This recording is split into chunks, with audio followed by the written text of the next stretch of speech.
Hey, what's going on everyone? I'm back with an analysis of The Last of Us 2 trailer which just dropped, and I've watched the trailer about 3 times now. The game will finally drop to our PlayStations on the 21st of February 2020. We finally got a release date, although it was slightly hinted / spoiled by Ashley Johnson in an interview a couple of months ago, where she almost said the words February. Here's hoping that it doesn't get delayed by anything. Without further ado, I'm gonna delve into the analysis of this trailer.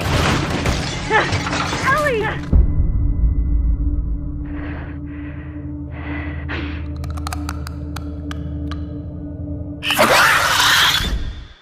So the opening shot of the trailer is a gorgeous establishing view of the community in Jackson, where Ellie and Joel have settled in for the past 5 years. And in the second scene, Ellie and Dina are alone in a room discussing the kiss they shared in last year's gameplay reveal trailer. How would you rate our kiss from last night? By this question alone, we can tell that this was the first intimate moment between the two characters, and that their relationship is growing deeper. Bearing in mind Ellie and Dina have probably been friends for the last 5 years, this mirrors Ellie's former friendship with Riley in the Left Behind side story of the first game, where we explore the two characters' long and deep history, whilst also witnessing an intimate moment. Looking back at it now, her moment with Riley shows that Ellie is attracted to females, and therefore makes sense that this new lesbian love story is being explored. We're then shown a closer look at the thriving community, which kind of reminds me of the small towns in Red Dead Redemption. It's occupied by lots of people, animals, horses as mode of transport, electrical cables providing energy, guard towers, and even what seems to be a butcher store. This is a place Ellie has finally been able to call home. We're then reintroduced to Jesse, a character first introduced in last year's trailer. From then it was evident that a love triangle between Ellie, Dina, and Jesse was happening. I give you guys 2 weeks until you're back together. Not gonna happen.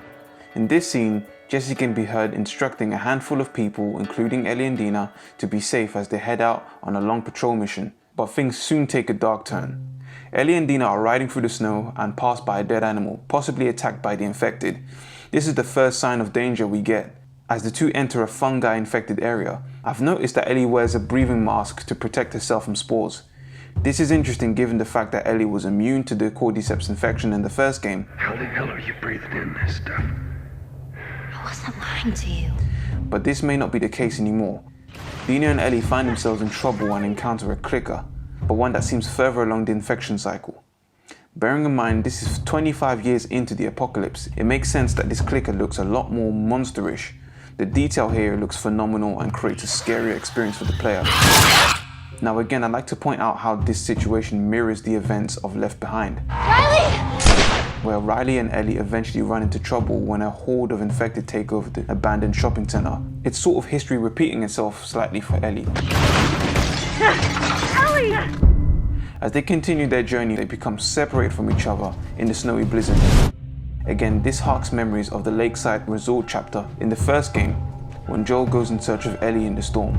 Ellie ends up doing the same thing here as she looks for Dina. Dina, where are you? Ellie ends up in a house which seems to be occupied, as we clearly see a light source from inside the house.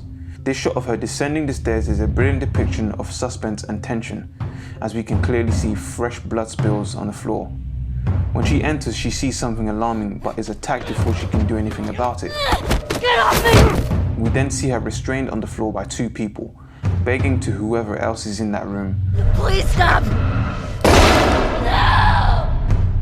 Now, although it's never explicitly shown, I strongly believe Dina has been killed in this ordeal, which sets off Ellie's quest for revenge.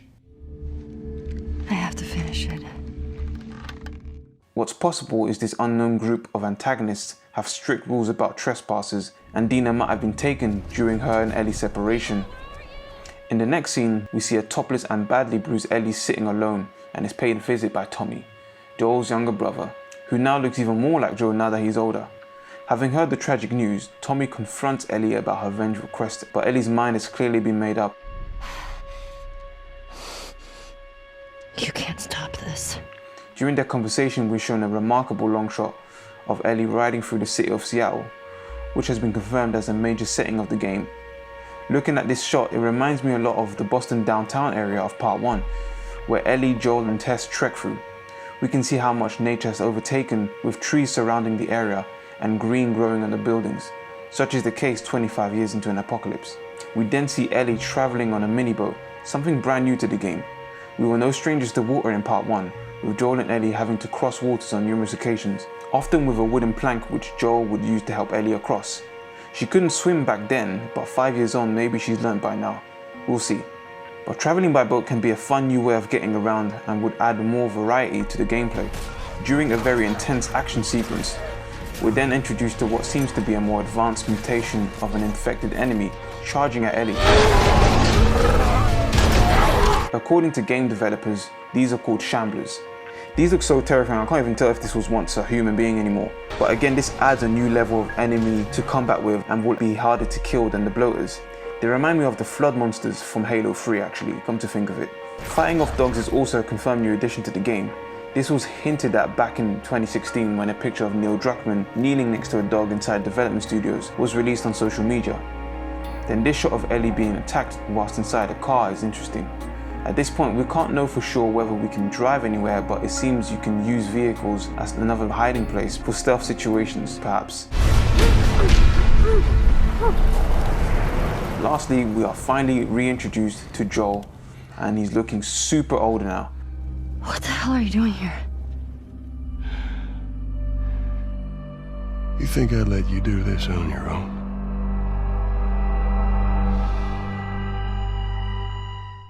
Joel has obviously heard about what's happened and decided to follow Ellie, assuming she wouldn't have asked or wanted anyone's help in the first place.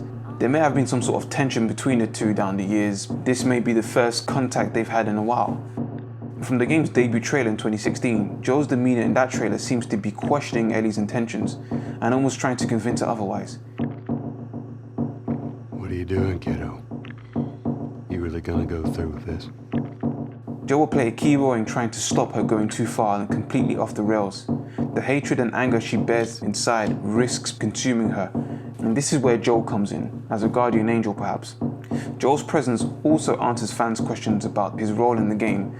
The first fan theories back in 2016 were that Joel was dead and was just a spirit, but any notion that Joel was dead was extinguished last year.